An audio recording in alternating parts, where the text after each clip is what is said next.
നിരഞ്ജനം നിത്യമനന്തരൂപം ഭക്താനുകമ്പാധൃതവിഗ്രഹം Y ഈശാവതാരം പരമേശമീഢ്യം തം രാമകൃഷ്ണം ശിരസാ നമാമി. തവ കഥാമൃതം തപ്തജീവനം കവിഭിരീഡിതം കൽമഷാപഹം ശ്രവണമംഗളം ശ്രീമദാതതം ഭുവി ഗൃണന്തി തേ ഭൂരിദാ ജനാ. ഞാൻ ഇവിടെ ഒരു ഞായറാഴ്ച അന്ന് എനിക്ക് തോന്നുന്നു ഇവിടെ പെരിക്കുന്നവരിലാരും ഉണ്ടായിരുന്നില്ല. വചനാമൃതത്തിൻ്റെ ഒരു ഭാഗം വായിച്ചു. ഞായറാഴ്ചകളിൽ സാധാരണ നമ്മൾ വചനാമൃതമാണല്ലോ വായിക്കാറുള്ളത്. അപ്പം അങ്ങനെ വായിച്ചു വന്നപ്പോഴേ അവിടെ ഗൃഹസ്ഥന്മാർക്ക് വേണ്ടിയിട്ട് ശ്രീരാമകൃഷ്ണൻ പറഞ്ഞ ചില കാര്യങ്ങൾ എനിക്ക് തോന്നിയൊന്ന് പറഞ്ഞാൽ നന്നായിരിക്കും. യഥാർത്ഥത്തിൽ ഇന്ന് ഗൃഹസ്ഥരായ എല്ലാവരും ഈശ്വരവിശ്വാസികളും നിരീശ്വരവാദികളും അതുപോലെ യുക്തിവാദികളും. അപ്പം അത് പറയുമ്പോൾ ഈ യുക്തിവാദി ആരാണ്, നിരീശ്വരവാദി ആരാണെന്ന് അവർക്ക് തന്നെ അറിയില്ല. കാര്യം ഞാൻ ഒരാളിനോട് ചോദിച്ചതാണ്. പുള്ളി പറയും ഞാൻ യുക്തിവാദിയാണെന്ന് പറഞ്ഞു. അത് ശരി. അപ്പോൾ ഈ യുക്തിവാദിയും നിരീശ്വരവാദിയായിട്ട് എന്താ ബന്ധം? അല്ല, യുക്തിവാദി തന്നെയാണ് നിരീശ്വരവാദി എന്ന് പറയും. ഞാൻ പറഞ്ഞ ഈ രണ്ട് വാക്കിന് രണ്ടർത്ഥം ഉണ്ടല്ലോ. യുക്തിവാദി എന്ന് പറയുന്ന ആരെയും ഒന്നിനെയും നിഷേധിക്കുന്നില്ല. യുക്തിവാദികൾ അവർ പറയുന്നത് നിങ്ങൾ പ്രൂഫ് തന്നാൽ ഞങ്ങൾ അംഗീകരിക്കാം, നിങ്ങൾ യുക്തിപൂർവം ഞങ്ങളെ മനസ്സിലാക്കുക എങ്കിൽ അംഗീകരിക്കുക. അവരാണ് യുക്തിവാദികൾ. അവർക്ക് കാര്യകാരണ സഹിതം കാര്യങ്ങൾ അറിയണം. പക്ഷേ നിരീശ്വരവാദികൾ അങ്ങനെയല്ല. അവർ പൂർണ്ണമായും ഒരു വിശ്വാസി എങ്ങനെയാണോ ഈശ്വരനെ സ്വീകരിക്കുന്നത്, ഒരു വിശ്വാസി എങ്ങനെയാണോ തൻ്റെ എല്ലാ ധർമ്മവും ഈശ്വരനിൽ അർപ്പിക്കുന്നത്, അതേപോലെ ഈശ്വരൻ എന്നൊരു വസ്തു ഇല്ല, ഈശ്വരനില്ല, അങ്ങനെ ഒരു കൺസെപ്റ്റും ഇല്ല, ഇതിലൊന്നും യാതൊരു അർത്ഥവും ഇല്ല എന്ന് പറയുന്നവരാണ് നിരീശ്വരവാദികൾ. അപ്പോൾ അവർ പൂർണ്ണമായും ഈശ്വരനെ നിഷേധിക്കുന്നവരാണ്. യുക്തിവാദികൾ ഇതിൻ്റെ രണ്ടിൻ്റെയും കൂടെ ഇടയിലാണ്. അവരെ കാര്യകാരണ സഹിതം പറഞ്ഞ് മനസ്സിലാക്കിയാൽ അവർ അംഗീകരിക്കാൻ തയ്യാറാണ്. അവരാണ് യുക്തിവാദികൾ. പക്ഷേ ഇപ്പോൾ യുക്തിവാദിക്കും നിരീശ്വരവാദിക്കും തമ്മിൽ താൻ അറിയില്ല ആരാണ് യുക്തിവാദി, ആരാണ് നിരീശ്വരവാദി എന്ന്. പിന്നെ ഇപ്പോൾ പല ഈ നിരീശ്വരവാദം അല്ലെങ്കിൽ യുക്തിവാദങ്ങൾ ഇത് രണ്ടും ഇപ്പോൾ ഒന്നിച്ചാണ് മീറ്റിങ്ങുകളൊക്കെ നടത്തുന്നത്. അവിടെയൊക്കെ നടത്തുന്ന ചർച്ചകളും കൂടുതലും ഈ വിഷയമായിട്ട് ബന്ധമുണ്ടാവില്ല. ഇപ്പം ലിറ്റിമസ് എന്ന് പറഞ്ഞ് കോഴിക്കോടൊരു പ്രോഗ്രാം നടന്നു. അവിടെ ചർച്ച ചെയ്തതൊക്കെ അലോപ്പതിയും ആയുർവേദവും ഹോമിയോപ്പതിയും ആയിരുന്നു. അല്ലാതെ യുക്തിവാദത്തെ പറ്റിയോ നിരീശ്വരവാദത്തെ പറ്റിയോ ഒന്നും അവിടെയൊന്നും ആരും ചർച്ച ചെയ്തില്ല. അവിടെ ചർച്ച ചെയ്തൊക്കെ ആധുനിക ശാസ്ത്രവും പിന്നെ അതിനെ പറ്റിയുള്ള മറ്റു വിഷയങ്ങളൊക്കെ ആയിരുന്നു അവിടെ ചർച്ച ചെയ്തത്. അപ്പോൾ ഒരിക്കൽ ഒരു സിനിമാ നടൻ, അദ്ദേഹം മരിച്ചുപോയി. അദ്ദേഹത്തിൻ്റെ പേര് ഞാൻ കൃത്യമായിട്ട് ഓർക്കുന്നില്ല. എനിക്കറിയില്ലായിരുന്നു അദ്ദേഹം പ്രശസ്തരായ സിനിമാ നടനാണ്, പക്ഷേ എനിക്കറിയില്ലായിരുന്നു. എന്തായാലും ശരി, കാലടിയിൽ മാണിക്യമംഗലം എന്ന് പറയുന്ന സ്ഥലത്ത് വെച്ചിട്ട് അവിടെ ഒരു പള്ളിയിൽ ഒരു പ്രോഗ്രാമിനാണ് ഞങ്ങൾ രണ്ടുപേരോട് ഒന്നിച്ച് കൂടുന്നത് അവിടെ. അപ്പോൾ അദ്ദേഹം പറഞ്ഞു, ഞാൻ പറഞ്ഞു എവിടോ കണ്ടു പരിചയമുള്ളതുപോലെ തോന്നുന്നല്ലോ. ഇപ്പം എന്നോട് സ്വാമി സിനിമയൊന്നും കാണാറില്ലേ? പറഞ്ഞ് കാണാറില്ല എന്ന് പറയാൻ പറ്റില്ല, പക്ഷേ സ്ഥിരമായി കാണുന്ന ആളും അല്ല. ചിലപ്പോൾ ആരെങ്കിലുമൊക്കെ ഇതുപോലെ ഇന്നതുപോലൊരു പടമുണ്ട് നല്ലതാണ് എന്നൊക്കെ പറഞ്ഞു തന്നു. അപ്പോൾ ഞാൻ പറയും നല്ലതാണെന്ന് പറഞ്ഞു കഴിഞ്ഞാൽ അവർക്കറിയാം, എൻ്റെ മൈൻഡ് ട്യൂൺ അവർക്കറിയാം. അപ്പോൾ അത് ഞാൻ ഇഷ്ടപ്പെടുമോ ഇല്ലയോ എന്നുള്ളത് നോക്കിയിട്ട് അവർ പറയും. അപ്പോൾ അങ്ങനെ വന്നാൽ അത് യൂട്യൂബിലോ മറ്റോ കാണും, അല്ലാതെ സിനിമാ തിയേറ്ററിലൊന്നും പോയി ഞങ്ങൾ സാധാരണ സിനിമയൊന്നും കാണാറില്ല എന്ന് പറഞ്ഞു. അപ്പോൾ അയാൾ ശരി ഇതൊക്കെ പറഞ്ഞു. അപ്പോൾ ആ ഇടയ്ക്കാണ് അന്നൊക്കെ വളരെ പ്രശസ്തമായ ഒരു സിനിമ ഉണ്ടായിരുന്നല്ലോ, ആകാശദൂത്, ഒരു സിനിമ ഇറങ്ങിയതൊക്കെ. അതിൽ ഇയാൾ അഭിനയിച്ചിട്ടുണ്ട്.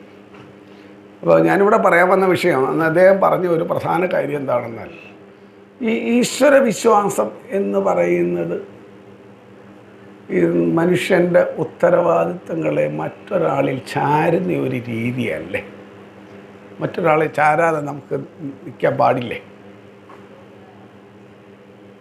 എന്ന് ചോദിച്ചു. അവർ പിന്നെന്താ, നിൽക്കാമല്ലോ, സ്വന്തം കാലിൽ നിൽക്കണം, അതാണ് വേണ്ടത്. അല്ല നമുക്ക് കിട്ടുന്നതൊക്കെ ഈശ്വരൻ തരുന്നതാണ് എന്ന് പറയുന്നതിൽ വല്ല അർത്ഥമുണ്ടോ? പിന്നെ അത് വിശ്വാസിക്കല്ലേ. ഒരു വിശ്വാസിക്ക് എനിക്ക് ഈശ്വരൻ തന്നതാണ് എന്ന് വിശ്വസിക്കാനാണ് ആഗ്രഹമെങ്കിൽ അങ്ങനെ വിശ്വസിച്ചോട്ടെ, അതിൽ നമുക്കെന്താ കുഴപ്പം? മറിച്ച് ഞാൻ എൻ്റെ സ്വന്തം കഴിവ് കൊണ്ട്, എൻ്റെ സ്വന്തം ചിന്താശക്തി കൊണ്ടും എൻ്റെ സ്വന്തം ക്ഷമാശീലം കൊണ്ടും ഞാൻ ആർജിച്ചതാണ് ഇത് എന്ന് നിങ്ങൾക്ക് വിശ്വസിക്കണം എന്നുണ്ടെങ്കിൽ അങ്ങനെ വിശ്വസിക്കാം. അത് ഈശ്വരവിശ്വാസം തന്നെയാണ്, അത് നിരീശ്വരവാദമൊന്നുമല്ല അത്. അപ്പോൾ ഞാൻ പറഞ്ഞു, വിവേകാനന്ദ സ്വാമി ആവർത്തിച്ച് പറയുന്നുണ്ട്, you are the creator of your own destiny. Swamiji പറയും, എവിടെയോ ഒരു മൂലയിലിരിക്കുന്ന ഒരു ഭഗവാൻ ഇവിടെ വന്ന് എനിക്ക് അത് തന്നു, എനിക്കിത് തന്നു എന്ന് പറയുന്നതിലൊന്നും ഒരർത്ഥവും ഇല്ല എന്ന് സ്വാമിജി എന്നെ പറഞ്ഞിട്ടുണ്ട്.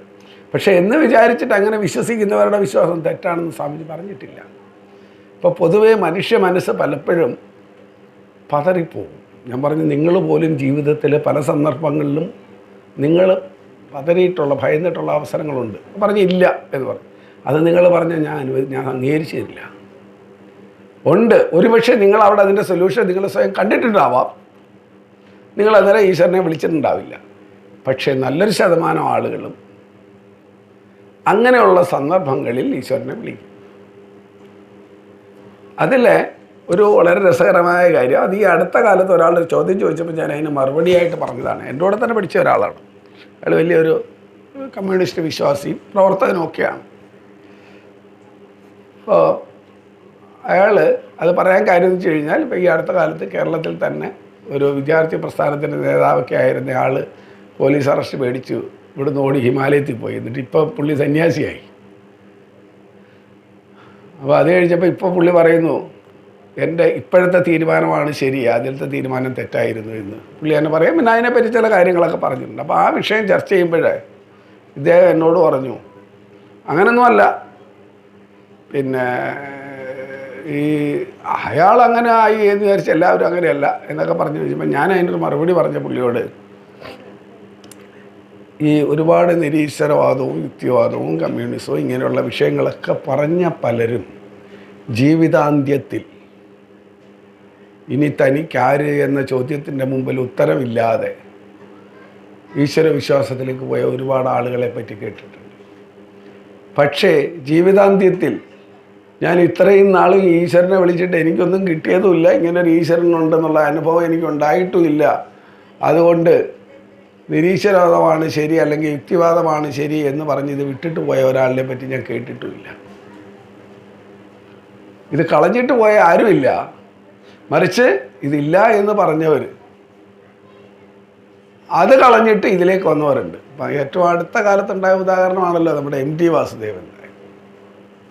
ഏറ്റവും അടുത്ത കാലത്ത്. ഇനി ഇത് മാത്രമല്ല, ഈ നിരീശ്വരവാദ പ്രസ്ഥാനത്തിൻ്റെ തലതൊട്ടപ്പനായ ആളായിരുന്നു ഈ ദ്രാവിഡ കഴകം എന്ന് പറയുന്ന പ്രസ്ഥാനത്തിൻ്റെ നേതാവായിരുന്ന EV രാമസ്വാമി നായ്ക്കർ. തന്തൈ പെരിയാർ എന്നാണ് അറിയപ്പെടുന്നത്. അദ്ദേഹം ഇവിടെ വൈക്കത്തൊരു വെങ്കല പ്രതിമയൊക്കെ വെച്ചിട്ടുണ്ട്. അദ്ദേഹം പറയുന്നത് അവിടെ വന്നിട്ട് പിന്നെ അവർക്ക് അവിടെ സമരം ചെയ്ത് സ്വാതന്ത്ര്യം, അവരെ ഹരിജനങ്ങളായിട്ടുള്ളവർക്ക് ക്ഷേത്രമുറ്റത്തോടെ നടക്കാനുള്ള അനുവാദമായി കൊടുത്തു എന്നൊക്കെയാണ് തമിഴിലെ പാഠപുസ്തകങ്ങളിൽ പ്രിൻ്റ് ചെയ്ത് വെച്ചിരിക്കുന്നത്. ഇപ്പം വളരെ വയസ്സായ ഒരാൾ, വൈക്കത്തുള്ള ഒരാളുടെ എനിക്കറിയായിരുന്നു, ഒരു പണിക്കർ, ഭാസ്കര പണിക്കർ. ഞാൻ അദ്ദേഹത്തോട് ചോദിച്ചാൽ പറഞ്ഞത്, ഈ EV രാമസ്വാമി നായ്ക്കർ ഇവിടെ വന്നപ്പം ഗോവയ്ക്ക് ബോർഡ് കാണിച്ചു എന്നാണ് പറയുന്നത്. കാരണം അവിടുത്തെ പ്രശ്നം അമ്പലത്തിൻ്റെ ചുറ്റുമുള്ള റോഡിൽ കൂടെ നടക്കുക എന്നുള്ളതാണ്. ഇയാൾ വന്നിട്ട് ഈ അമ്പലം പൊളിക്കണം എന്നാണ് അവിടെ പ്രസംഗിച്ചത്. അതിൻ്റെ പേരിലാണ് അങ്ങേർക്ക് ഗോവയ്ക്ക് പ്ലക്കാർഡ് കാണിച്ചത്. അതൊക്കെ ചരിത്രം മറന്നു അല്ലെങ്കിൽ മറച്ചു. എന്നിട്ട് അവിടെയുള്ള ഹരിജനങ്ങൾക്ക് അമ്പലം മുറ്റത്തോടെ നടക്കാനുള്ള അനുവാദം വാങ്ങിക്കൊടുത്തു. അങ്ങനെ വൈക്കം വീരൻ എന്നൊരു ടൈറ്റിലും കൂടെ കൊടുത്തിട്ടുണ്ട്. എന്നിട്ട് അയാളുടെ അവിടെ ഒരു വെങ്കല പ്രതിമ വയ്ക്കാനുള്ളതായ അവസരം ഉണ്ടാക്കി കൊടുത്തു. പലപ്പോഴും യഥാർത്ഥ ചരിത്രങ്ങൾ പലതും മറയ്ക്കാറുണ്ട്. പക്ഷേ ആ EV രാമസ്വാമി നായ്ക്കരുടെ രണ്ട് അനുഭവങ്ങൾ ഒരിക്കൽ കരുണാനിധി പറഞ്ഞിട്ടുണ്ട്. ഒന്ന്, ട്രിപ്ലിക്കയിലെ, അതായത് വിവേകാനന്ദ സ്വാമി അങ്ങേയറ്റം പുകഴ്ത്തി പറഞ്ഞ പാർത്ഥസാരഥി ക്ഷേത്രം. സ്വാമിജി അവിടെ നിന്ന് ഒരു കത്തെഴുതുന്നുണ്ട് അളസിംഗ പെരുമാൾക്ക്. പാർത്ഥസാരഥി, നിങ്ങൾ ക്ഷേത്രത്തിൽ പോകുന്ന പാർത്ഥസാരഥി ക്ഷേത്രത്തിലാണ് പോകേണ്ടത്. ഗീതോപദേശം കൊടുത്ത ഗീതോപദേശം കൊടുക്കുന്ന ഭഗവാനെ അല്ല, അത് കേട്ട പാർത്ഥരെയാണ് നിങ്ങൾ ഫോളോ ചെയ്യേണ്ടത് എന്നൊക്കെ പറഞ്ഞുകൊണ്ട് സ്വാമി ഒരു കത്തെഴുതുന്നുണ്ട് അളസിംഗ പെരുമാൾ. ആ ക്ഷേത്രത്തിൻ്റെ അവിടെ നിന്നുകൊണ്ട് പ്രസംഗിച്ചു, ഈ അമ്പലമൊക്കെ ഉടയ്ക്കണം, ഈ ഇവരൊക്കെ തല്ലിക്കൊള്ളണം എന്നൊക്കെ പറഞ്ഞ് ഭയങ്കര ഗംഭീരമായിട്ട് പ്രസംഗിച്ചു. പ്രസംഗമൊക്കെ കഴിഞ്ഞതിന് ശേഷം, കരുണാനിധി പറഞ്ഞ സംഭവമാണിത്. പ്രസംഗം കഴിഞ്ഞതിന് ശേഷം ഇവർ വേറെ എവിടെയോ പോകാനായിട്ട് കരുണാനിധിയും ഈ രാമസ്വാമി നായ്ക്കരും വേറെ 1-2 പേരുണ്ട്, അവരൊക്കെ കൂടെ ബസ് കാത്ത് നിൽക്കുകയാണ്. അപ്പോൾ അവിടെ ബസ് സ്റ്റോപ്പിൽ ഒരു സ്ത്രീ ഇരുന്ന് മാല കിട്ടുന്നുണ്ട്. അപ്പോൾ ഈ സ്ത്രീയോട് രാമസ്വാമി നായ്ക്കർ ചോദിച്ചു, അമ്മ നീ ഒരു നാളെങ്കിൽ ഉட்கார்ந்து இந்த மாதிரி മാല കെട്ടി കൊടുത്താൽ പൊഴപ്പ് നടക്കുമാ വെച്ച് കഴിഞ്ഞാൽ ഒരു ദിവസം നിൻ്റെ ചിലവുകളൊക്കെ ഇതുകൊണ്ട് കഴിഞ്ഞു പോകുമോ എന്നാണ് ചോദിച്ചത്. അപ്പോൾ ആ സ്ത്രീ പറഞ്ഞത്, അത് കയ്യും കൂടെ വേണം എന്നാലേ അത് ശരിയാവുള്ളൂ. ஐயா உங்க மாதிரி 10 ஆளுங்க இருந்தா எங்க மாதிரி ஆளுங்க பழைச்சது தான். உங்க மாதிரி 10 ആളുങ്ക ഇരുന്നാ എങ്ക മാതിരി ആളുങ്ക പഴച്ചത് താ. നമ്മൾ പറയില്ലേ നടക്കുന്നത്, അതേ അർത്ഥമാണ് അവിടെ നെഗറ്റീവ് ആൻസർ. നിങ്ങളെപ്പോലെ 10 പേര് ഇതുപോലെ പ്രസംഗിച്ച് നടന്നു കഴിഞ്ഞാൽ ഞങ്ങളെപ്പോലുള്ളവരുടെ ജീവിതം സ്വാഹ. കാര്യം അമ്പലം ഇല്ലെങ്കിൽ ജീവിതമില്ലല്ലോ.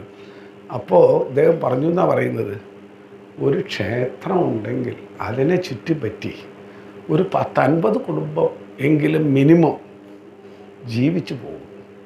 അതൊരു മഹാക്ഷേത്രമാണെങ്കിലോ എത്രയോ കുടുംബങ്ങൾ അതുകൊണ്ട് കഴിയും. അതുപോലെ അദ്ദേഹം മരണശയ്യയിലായി, ഹോസ്പിറ്റൽ അഡ്മിറ്റായി കിടക്കുകയാണ്. ആ സമയത്ത് ഈ വി രാമസ്വാമി നായ്ക്കർ പറഞ്ഞു, നമ്മൾ പറഞ്ഞത് തെറ്റിപ്പോയി, തിരിച്ചായിരുന്നു പറയേണ്ടത്. എന്നിട്ട് പറഞ്ഞ ഇതാണ്, ബ്രാഹ്മണനെ കൊല്ലാനല്ല പറയേണ്ടത്, എല്ലാവരും ബ്രാഹ്മണനാകാനായിരുന്നു പറയേണ്ടത്. പക്ഷേ ഞാൻ പറഞ്ഞത് തെറ്റിപ്പോയി. ഇത് ബ്രാഹ്മണ്യം ഇല്ലായ്മ ചെയ്യാനല്ല, മറിച്ച് എല്ലാവരും ബ്രാഹ്മണിലേക്ക് ഉയരണം. വിവേകാനന്ദ സ്വാമി പറയുന്നുണ്ട്, ഈ ഡോക്ടർ പൽപ്പു ആയിട്ടുള്ള സംസാരത്തിൽ പറയുന്നുണ്ട്, നിങ്ങൾ ആരും വിചാരിക്കേണ്ട മുകളിൽ നിൽക്കുന്നവർ കുഴിയിലേക്ക് ഇറങ്ങി വന്ന് നിങ്ങളെ പൊക്കിക്കൊണ്ടു പോകുന്നു. അവർ മുകളിൽ നിന്ന് കൈ കാണിച്ച് തരികയുള്ളൂ, വേണമെങ്കിൽ നിങ്ങൾ തന്നെ പിടിച്ചു കയറണം എന്നാണ് പറഞ്ഞത്. പൽപ്പു കേരളത്തിൻ്റെ, അന്ന് കേരളമില്ല, തിരുവിതാംകൂറിൻ്റെ ജാതി വ്യവസ്ഥയെപ്പറ്റിയും മറ്റും ബുദ്ധിമുട്ടുകളൊക്കെ പറഞ്ഞപ്പോഴാണ് പറഞ്ഞത്, നിങ്ങളെ ആരും മുകളിൽ നിൽക്കുന്ന ആരും കുഴിയിലിറങ്ങി വന്ന് പൊക്കി മേളിൽ കയറ്റുമെന്ന് വിചാരിക്കേണ്ട, മുകളിൽ നിൽക്കുന്നവർ കൈ തരും, പിടിച്ചു കയറിക്കൊള്ളാം. ഓ ഈ വി രാമസ്വാമി നായ്ക്കരും പറഞ്ഞത്, ഞാൻ പറഞ്ഞ് തെറ്റിപ്പോയി, പക്ഷെ പറഞ്ഞിട്ട് കാര്യമില്ലല്ലോ. ഒരു തലമുറയെ മുഴുവൻ പറഞ്ഞ് ബ്രെയിൻ വാഷ് ചെയ്ത് നശിപ്പിച്ച് കഴിച്ചിട്ട് അവസാനം പറയാൻ ഞാൻ പറഞ്ഞ് തെറ്റിപ്പോയി. അങ്ങനെ അവസാന നിമിഷം ഈ വി രാമസ്വാമി നായ്ക്കർ പോലും മനസ്സുകൊണ്ട് പ്രായശ്ചിത്തം ചെയ്ത ആളാണ്, പരസ്യമായിട്ട് പറഞ്ഞില്ലെങ്കിലും. ഇത് ഹോസ്പിറ്റലിൽ വെച്ച് അദ്ദേഹം പറഞ്ഞു എന്നുള്ളത് ചരിത്രരേഖയാണ്. നമുക്ക് നമ്മുടെ വിഷയത്തിലേക്ക് വരാം. ഭക്തി ഉണ്ടാകാനുള്ള ഉപായം. മാസ്റ്റർ, ഈശ്വരനിൽ എങ്ങനെ മനസ്സ് നിർത്തും? ശ്രീരാമകൃഷ്ണദേവൻ, സർവദാ ഈശ്വരൻ്റെ നാമം ജപിക്കുകയും ഗുണം കീർത്തിക്കുകയും ചെയ്യണം, സത്സംഗം ചെയ്യണം, ഇടയ്ക്കിടയ്ക്ക് ഈശ്വരഭക്തന്മാരുടെയും സജ്ജനങ്ങളുടെയും അടുക്കൽ പോകണം. മനസ്സ് രാപകൽ സംസാരത്തിനുള്ളിലും അതിലെ വിഷയങ്ങളിലും കാര്യങ്ങളിലും മുഴുകിയിരുന്നാൽ അത് ഈശ്വരനെ നിനയ്ക്കുകയില്ല. ഇടയ്ക്കിടയ്ക്ക് വിജനത്തിൽ പോയി ഈശ്വരചിന്ത ചെയ്യുന്നത് വളരെ അത്യാവശ്യമാണ്. ആദ്യകാലത്ത് ഇടയ്ക്ക് വിജനത്തിൽ വസിച്ചില്ലെങ്കിൽ മനസ്സ് ഈശ്വരനിൽ നിർത്താൻ വളരെ പ്രയാസമാകുന്നു. മരം തയ്യായിരിക്കുമ്പോൾ ചുറ്റും വേലി കെട്ടണം, വേലി കെട്ടിയില്ലെങ്കിൽ ആടുമാട് തിന്നുകളയും. മനസ്സിലോ മൂലയിലോ വനത്തിലോ വേണം ധ്യാനിക്കാൻ. സർവദാ സതസത് വിചാരം ചെയ്യണം. ഈശ്വരൻ മാത്രം സത്ത്, നിത്യവസ്തു, ബാക്കിയൊക്കെ അസത്ത്, അനിത്യം.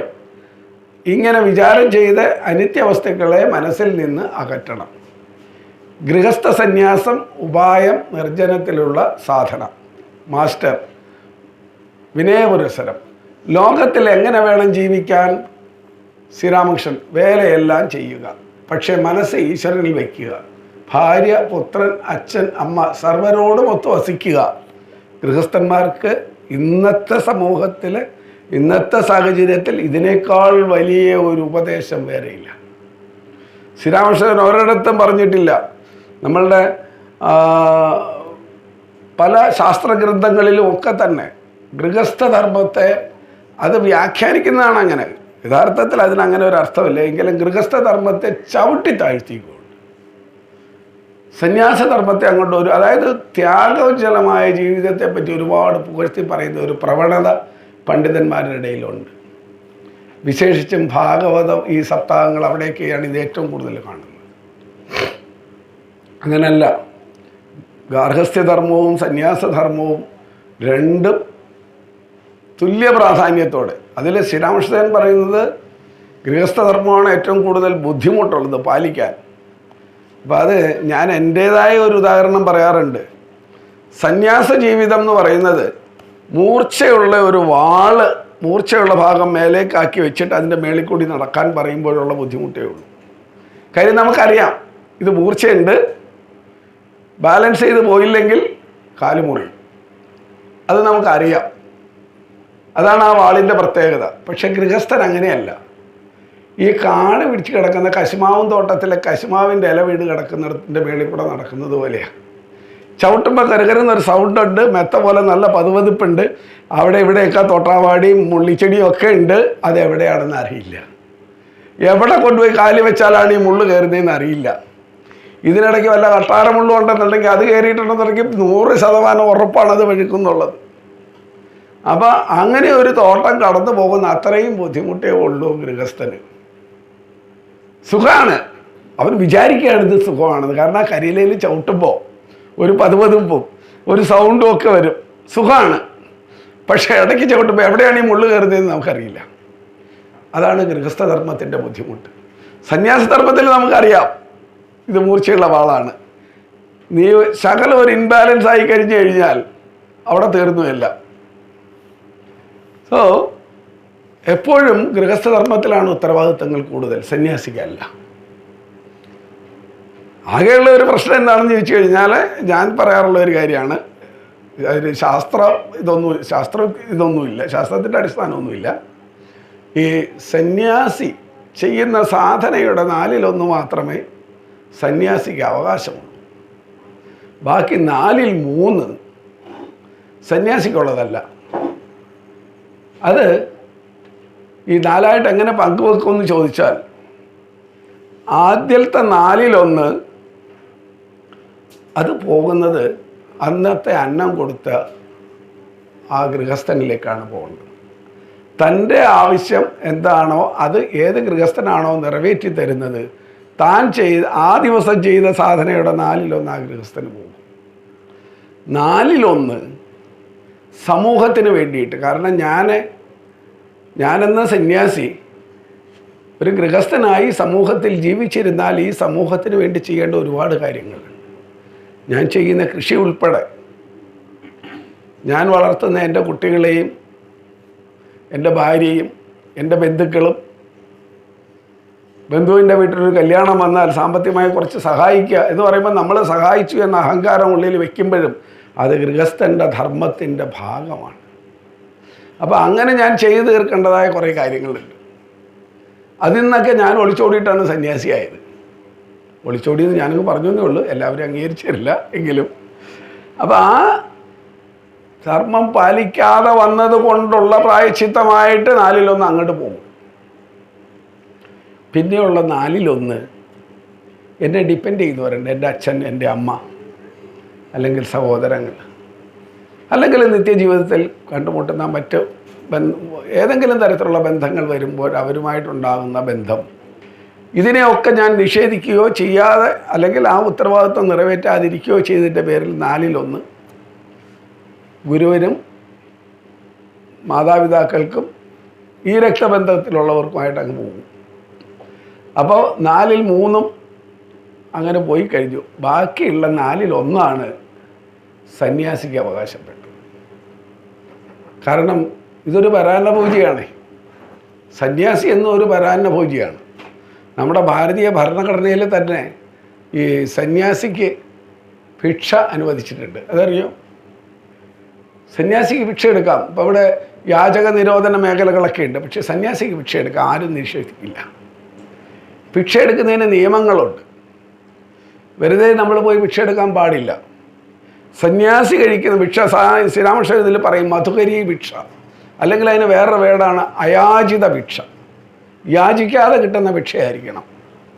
അപ്പം ഞാനത് പറയുമ്പോഴേ, ഇപ്പം ഈ വിഷയത്തിലേക്ക് പോകുന്നതിന് മുമ്പായിട്ട് അത് പറയുന്നത് നല്ലതായിരിക്കുമെന്ന് എനിക്ക് തോന്നുന്നു. അതുകൊണ്ടാണ്. കാര്യം ഞാൻ അനുഭവസ്ഥനാണ്. നിങ്ങൾക്കാർക്കും ഇനി ഒരിക്കലും അനുഭവം ഉണ്ടാവാനും പോകുന്നില്ല. ഈ ഭിക്ഷ ചോദിക്കുക എന്ന് പറയുന്നത് അത്ര എളുപ്പമുള്ള കാര്യമല്ല.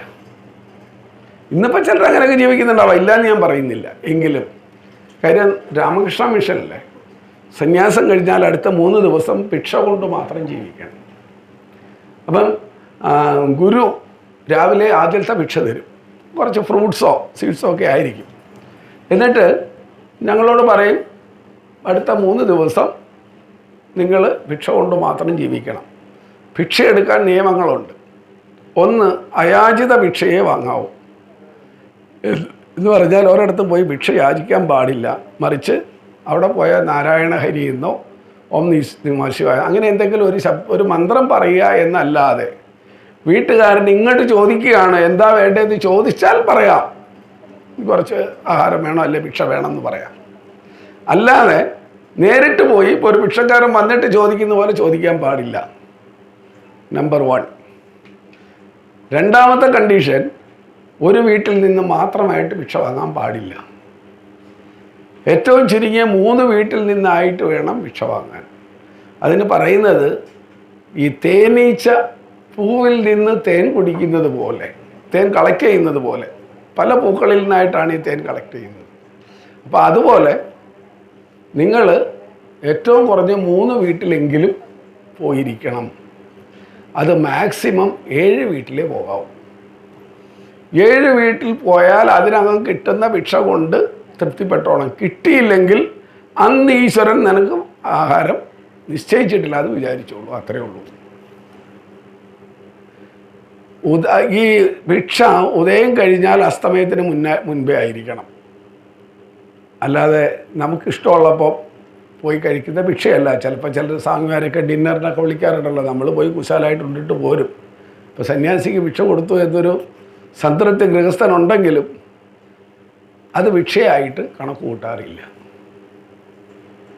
പിന്നെ നേരിട്ട് കഴിക്കാവുന്ന വസ്തുക്കളെ ഭിക്ഷയായിട്ട് വാങ്ങാവൂ. അങ്ങനെയുണ്ട്. അരി തന്നാൽ വാങ്ങാൻ പറ്റില്ല. പച്ചക്കറി പച്ചയ്ക്ക് കഴിക്കാൻ പറ്റുന്നതാണെങ്കിൽ വാങ്ങാം. വല്ല കാരറ്റോ അല്ലെങ്കിൽ നമ്മുടെ കുക്കുംബറോ ഒക്കെ ആണെങ്കിൽ വാങ്ങാം. കുക്ക് ചെയ്യണമെങ്കിൽ, അത് പാചകം ചെയ്യണമെങ്കിൽ വാങ്ങാൻ പാടില്ല. ധനം, സമ്പത്ത് വാങ്ങാൻ പാടില്ല. പൈസയായിട്ടോ ആരെങ്കിലും ആയിരിക്കുകയാണ്. ഇപ്പോൾ ഞാൻ ഒരിടത്ത് പോയപ്പോൾ പൂർണ്ണകുംഭം തന്നു. പൂർണ്ണകുംഭം തന്നപ്പോൾ അതിനകത്ത് അവർ കുറച്ച് സ്വർണ്ണം ഇട്ട് വെച്ചിരുന്നു. ഞാൻ എന്തായാലും അപ്പം തന്നെ തന്ന ആളിനെ വിളിച്ചിട്ട് ചോദിച്ചു, ഇത് ആരാണ് ഈ സ്വർണ്ണം ഇട്ടത്? അപ്പോൾ അവിടെ വേറൊരാളാണ്. അതെന്താ, അല്ല സ്വാമിമാർക്ക് ദക്ഷിണ കൊടുക്കണം അതുകൊണ്ടാണെന്ന് പറഞ്ഞു. ഞാൻ പറഞ്ഞു എന്തായാലും ഈ സ്വർണ്ണം അദ്ദേഹത്തിന് തന്നെ തിരിച്ചു കൊടുക്കുക, അത് നമുക്ക് പറ്റിയ ഒരു പരിപാടിയല്ല.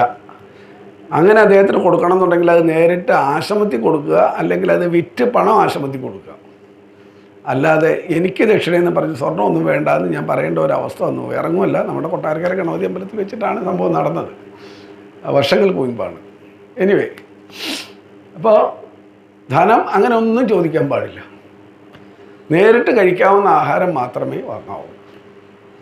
പിന്നെ ഭിക്ഷ ചോദിക്കുന്നിടത്ത് അവർ നമ്മളോട് എങ്ങനെ പ്രതികരിച്ചാലും നമ്മൾ പ്രതികരിക്കാൻ പാടില്ല.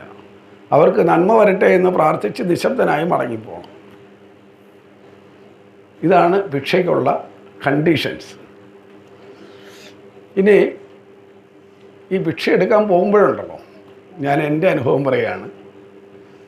ഞാനും എൻ്റെ കൂടെ വേറെ ഒരു സ്വാമി, ഞങ്ങൾ രണ്ടുപേരും ഒന്നിച്ചാൽ പോകാൻ പറയുക.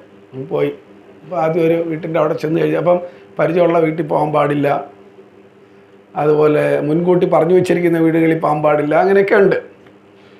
അപ്പോൾ ഞങ്ങൾ പോയി ഒരു വീട്ടിൻ്റെ അവിടെ ചെന്ന് കഴിഞ്ഞപ്പോൾ എന്നോട് പറഞ്ഞ്, കൂടെ വന്ന സ്വാമി, ഞാൻ ഇവനെന്ന് പറഞ്ഞെങ്കിൽ ആ സ്വാമി എന്നോട് പറഞ്ഞ് പോയി ചോദിക്കുമെന്ന് പറഞ്ഞു. അപ്പോൾ ഞാൻ പറഞ്ഞ്, ഞാൻ അടുത്ത വീട്ടിൽ പോയിക്കോളാം, നീ ഇവിടെ പോകുമെന്ന് പറഞ്ഞു. കാര്യം എൻ്റെ മനസ്സ് അനുവദിക്കുന്നില്ല ഭിക്ഷ ചോദിക്കാനേ. കാര്യം ഞാൻ കേരളത്തിൽ ഇന്ന താലൂക്കിൽ, ഇന്ന പഞ്ചായത്തിൽ, ഇന്ന വീട്ടിൽ ഇത്ര ഏക്കർ സ്ഥലം, ഇത്ര ഏക്കർ കൃഷി, ഇത്ര വലിയ കുടുംബ മഹിമയൊക്കെ ഉള്ള വീട്ടിൽ ജനിച്ച് ഇന്ന് വരെ ഒരാളുടെ മുമ്പിലും എനിക്ക് വിശക്കത്ത് ഒരു ചായ വാങ്ങിത്താ എന്ന് പറയേണ്ട അവസ്ഥ വന്നിട്ടില്ലാത്ത ഞാൻ പോയിട്ട് ഒരു നേരത്തെ ആഹാരത്തിന് യാചിക്കേണ്ട ഒരവസ്ഥയാണ് ഇപ്പോൾ ഉള്ളത്. സോ മനസ്സങ്ങോട്ട് അനുവദിക്കുന്നില്ല. ഞാൻ കൂടെയുള്ള സ്വാമിയെ പറഞ്ഞു വിട്ടു. രണ്ടാമത്തെ വീട്ടിൻ്റെ അവിടെ ചെന്നപ്പോൾ വീണ്ടും കൂടെയുള്ള സ്വാമി പറഞ്ഞു വിട്ടു. മൂന്നാമത്തെ വീട്ടിൽ ചെന്നപ്പോഴേ ഈ സ്വാമി പറഞ്ഞു, നീ തന്നെ പോകണം എന്ന് പറഞ്ഞ് എന്നെ പിടിച്ചൊരൊറ്റ തള്ള്. അപ്പം ഞാൻ ആ തള്ളുകൊണ്ടങ്ങ് അകത്തേക്ക് പോയി. അപ്പോൾ അവിടെ ഒരാൾ വരാന്തയിലിരുന്ന് ആഹാരം കഴിക്കുന്നുണ്ട്. ഞാൻ അങ്ങോട്ട് കയറി ചെന്ന് കഴിഞ്ഞ് അദ്ദേഹം ചോദിച്ചു, എന്ത് വേണമെന്ന് ചോദിച്ചു. ഭിക്ഷ വേണമെന്ന് പറഞ്ഞു. അപ്പോൾ ആദ്യം നാരായണ ഹരി എന്ന് പറഞ്ഞപ്പോഴാണ് എന്ത് വേണമെന്ന് ചോദിച്ചു. ഭിക്ഷ വേണമെന്ന് പറഞ്ഞു. ഇവിടെ ഒന്നും ഇല്ല എന്ന് പറഞ്ഞു. അല്ല, കഴിക്കാനുള്ള എന്തെങ്കിലും കിട്ടിയാൽ മതി. ഇവിടെ ഒന്നും ഇല്ലെന്ന് പറഞ്ഞില്ലേ, പിന്നെ എന്തിനാ നിൽക്കുന്നത്, പൊക്കോളൂ എന്ന് പറഞ്ഞു. അവിടെ അത്ര ശക്തമായി ഒരു മതിൽ ബോംബ് വെച്ച് തകർന്നാൽ എങ്ങനെ വീഴുമോ അതുപോലെയാണ് ഈ അഹങ്കാരം, ഈഗോ തകർന്ന് വീഴുന്നത് നമുക്ക് അറിയാൻ പറ്റും. ഇറ്റ് ഈസ് അതൊരു അനുഭവമാണ്.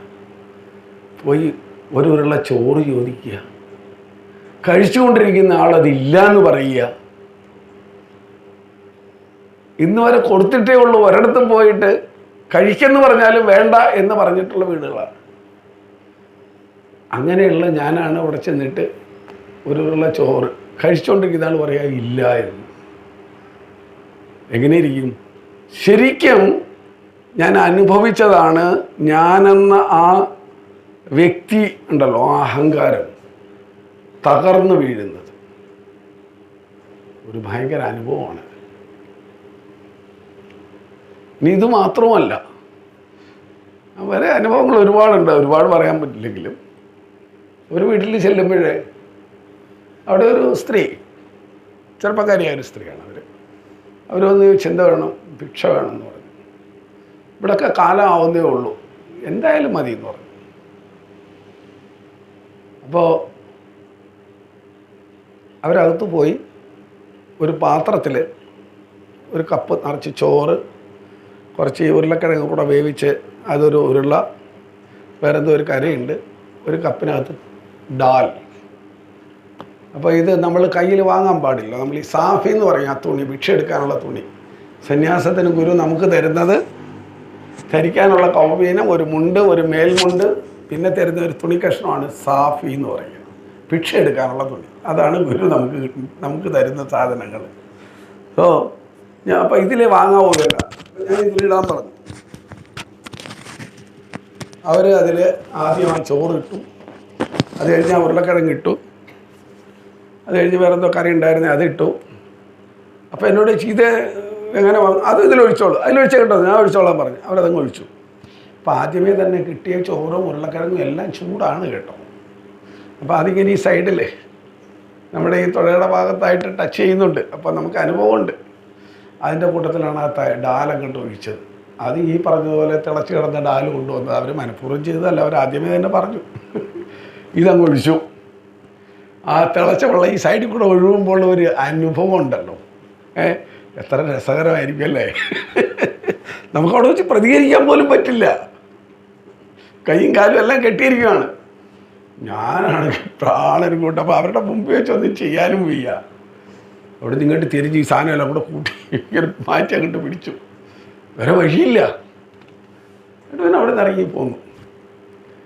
അതുപോലെ ആദ്യം എനിക്ക് കിട്ടിയ ഭിക്ഷ, ആദ്യമായിട്ട് സന്യാസം കഴിഞ്ഞ് വന്ന് ആദ്യത്തെ വീട്ടിൽ അവർ ഇല്ല എന്ന് പറഞ്ഞല്ലോ.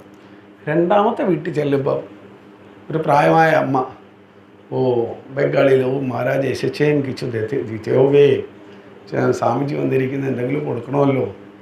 എന്നിട്ട് എന്നോട് പറഞ്ഞു, ഇവിടെ ഒന്നും ആയിട്ടില്ല സ്വാമിജി, എന്നാലും ഞാൻ വെറുതെ വിടാൻ പറ്റില്ലല്ലോ എന്ന് പറഞ്ഞിട്ട് കുറച്ച് പൊരി, ഒരു കഷ്ണം ശർക്കരയും കൂടിയാണ് ആ അമ്മ കൊണ്ടു തന്നത്. ഒരു ചെറിയ കഷ്ണം ശർക്കരയും ഒരു കൈ നിറച്ചുള്ള പൊരിയും. അതായിരുന്നു ആദ്യത്തെ ഭിക്ഷ.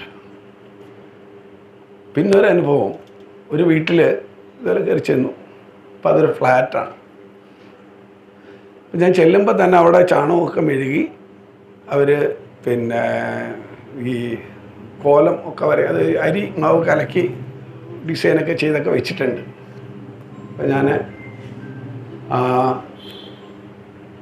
അവിടെ ചെന്ന് കഴിച്ചപ്പോഴത്തേന് പെട്ടെന്ന് ഒരു വലിയ പ്ലേറ്റ് എടുത്തുകൊണ്ട് വന്നു. എനിക്ക് ഒരു ഐഡിയ ഇല്ല എന്താ ചെയ്യാൻ പോകുന്നത്. അങ്ങനെ അവിടെ കൊണ്ടുവന്ന് വെച്ചിട്ട് അപ്പോഴേക്ക് വേറെ ഒരു 3-4 കുടുംബക്കാർ ഒന്നിച്ച് അവിടെ വന്നു കഴിഞ്ഞും കൊണ്ട് അവർ പറഞ്ഞു, മഹാരാജ് പ്ലേറ്റിൽ കയറി നിൽക്കാൻ പറഞ്ഞു. ഇല്ല, എനിക്ക് ഭിക്ഷ തന്നാൽ മതി, ഭിക്ഷ തരാം മഹാരാജ്, ഇവിടെ നിൽക്കുക, ഞങ്ങൾ തരാമെന്ന് പറഞ്ഞു. ശരിയെന്ന് പറഞ്ഞു. ഞാൻ കയറി നിന്നു, എനിക്കറിയില്ലായിരുന്നു. അത് കഴിഞ്ഞ് ഇവരുടനെ തന്നെ ഒരു കൊച്ചു പെൺകുട്ടി വന്ന് കാല് കഴുകിച്ച് ചന്ദനമൊക്കെ തൊടിയിച്ച് പൂവൊക്കെ ഇട്ട്. മലയാളികൾക്ക് ഇത് സ്വപ്നത്തിൽ പോലെ ഇങ്ങനൊരു അനുഭവം പ്രതീക്ഷിക്കാനേ ഇല്ല. അപ്പോൾ എനിക്കറിയില്ല. ഞാനവിടെ നിന്ന് കൊടുത്തു. അവർ കൈയും കാലും കഴുകി അതൊക്കെ കഴിഞ്ഞു, ചന്ദനമൊക്കെ തൊടിയിച്ച്. എന്നിട്ട് ഇവർ ഈ ഭിക്ഷ ഓരോരുത്തർ ഓരോരോ സാധനമായിട്ടെല്ലാം ഈ സാഫിലേക്ക് ഇട്ടു. അതിൽ സ്വീറ്റ്സ് ഉണ്ട്, ചോറുണ്ട്, പല സാധനങ്ങളുണ്ട്. അതൊക്കെ ഇട്ട് കഴിഞ്ഞിട്ട് അപ്പോൾ അതിനകം ഞാൻ ആ പ്ലേറ്റിൽ നിന്ന് പുറത്തേക്ക് ഇറങ്ങി. അപ്പോൾ ഇവർ ഈ വെള്ളം എടുത്തിട്ട് ഇതവിടെ നിന്ന് എല്ലാവരുടെ മുകളിൽ തളിക്കുകയാണ്. അപ്പോൾ എനിക്കതൊരു ഷോക്കായിപ്പോയി. ഞാൻ അവിടെ നിന്ന് മടങ്ങി ആശ്രമത്തിൽ വന്നതിന് ശേഷം അവിടെ ചില സ്വാമിമാരോട് ഈ അനുഭവം പറഞ്ഞു, ഇങ്ങനെ ഒരു കാര്യമുണ്ടായി, അവരതിങ്ങനെ തീർത്ഥം പോലെ ഉപയോഗിച്ചു. പറഞ്ഞു, അത് ഇവിടുത്തെ ഒരു വലിയ പ്രശ്നമാണത്. പുതു സന്യാസിമാർ, നൂതൻ സന്യാസി എന്നവർ പറയാം.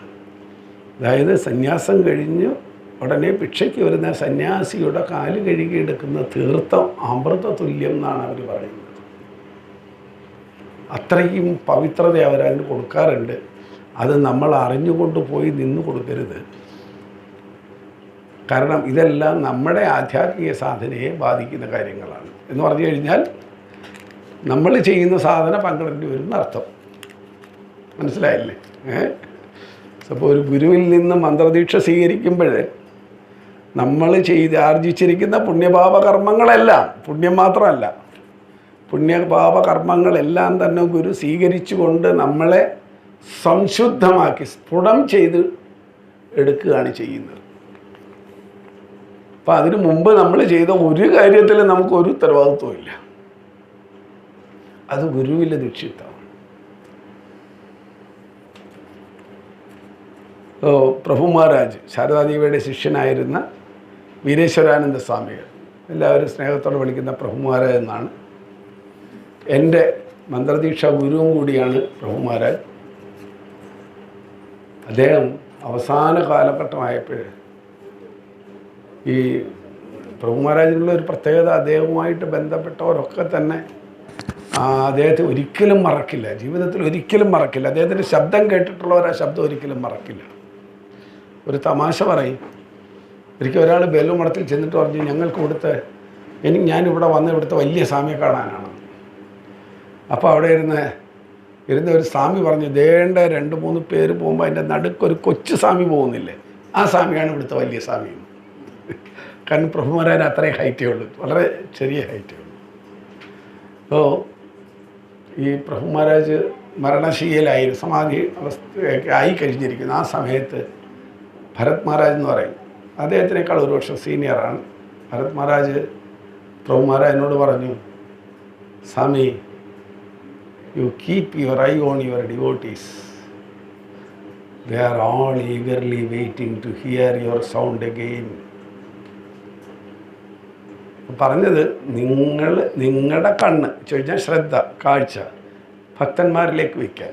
അപ്പോൾ സ്വാമിജി അതിന് മറുപടി പറഞ്ഞെന്നറിയാം, I lost my eye long back. I lost my eye എന്ന് വെച്ച് കഴിഞ്ഞാൽ കാഴ്ചയല്ല, ഞാനെന്ന അഹങ്കാരം എന്നേ എന്നിൽ നിന്ന് നഷ്ടമായിരിക്കുന്നു. No with whom I will keep my eye. ഞാനെന്ന അഹങ്കാരം ഞാൻ ഇനി ആരിൽ വയ്ക്കാനാണ്? കാര്യം ഞാനില്ലാതായി കഴിഞ്ഞു എന്ന് മന്ത്രദീക്ഷ കൊടുക്കാൻ തുടങ്ങിയോ, അന്ന് തുടങ്ങി ഭഗവാന്റെ ശ്രീരാമകൃഷ്ണദേവൻ്റെ ഇച്ഛ എന്തോ, ശ്രീരാമകൃഷ്ണദേവൻ ആഗ്രഹിക്കുന്നുണ്ടോ അത് മാത്രമേ അദ്ദേഹത്തിൻ്റെ വാക്കുകളിലൂടെ പ്രതിഫലിച്ചിട്ടുള്ളൂ. അതുകൊണ്ടാണ് പറഞ്ഞത് ഐ ലോസ്റ്റ് മൈ ഐ. അതാണ് മന്ത്രദീക്ഷ എടുക്കുന്നതിൻ്റെ ഏറ്റവും പ്രാധാന്യം. അപ്പോൾ ഇവിടെ ഞാൻ പറയാൻ വന്നത്, ഇപ്പോൾ ഈ സന്യാസി, ഇപ്പോൾ നമ്മൾ ഇവിടെ കേരളത്തിലെ സന്യാസ പാരമ്പര്യമോ സന്യാസധർമ്മമോ സന്യാസ സംസ്കാരമോ നമുക്കിവിടെ ഇല്ല. നമ്മൾ സന്യാസിമാരെ ബഹുമാനിക്കുന്നവരുമല്ല. ഇവിടെ ജനിച്ച് പോയിട്ടുള്ള സന്യാസിമാർക്ക് ആർക്കും ഇന്ന് നമ്മൾ ബഹുമാനം കൊടുത്തിട്ടുമില്ല. ശങ്കരാചാര്യ സ്വാമികളെയൊന്നും കേരളത്തിൽ ആർക്കറിയാം?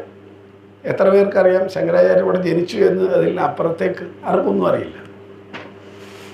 തുഞ്ചത്തെഴുത്തച്ഛൻ മലയാളികൾ കേരളീയർക്ക് അഭിമാനിക്കാവുന്നതും കേരളീയർക്ക് വേണ്ടി എന്തെങ്കിലുമൊക്കെ ചെയ്തു വെച്ച ശങ്കരാചാര്യ പിന്നെ കേരളത്തിൽ ഒരിക്കലും ഉണ്ടായിരുന്നില്ല, വെറുതെ വന്നു പോയിട്ടുണ്ടെന്നുള്ള അല്ലാതെ കേരളീയർക്ക് വേണ്ടി ഒന്നും ചെയ്തില്ല. പക്ഷേ തുഞ്ചത്തെഴുത്തച്ഛൻ അദ്ദേഹം ചെയ്തതെല്ലാം കേരളീയർക്ക് വേണ്ടിയിട്ടാണ് ചെയ്തത്.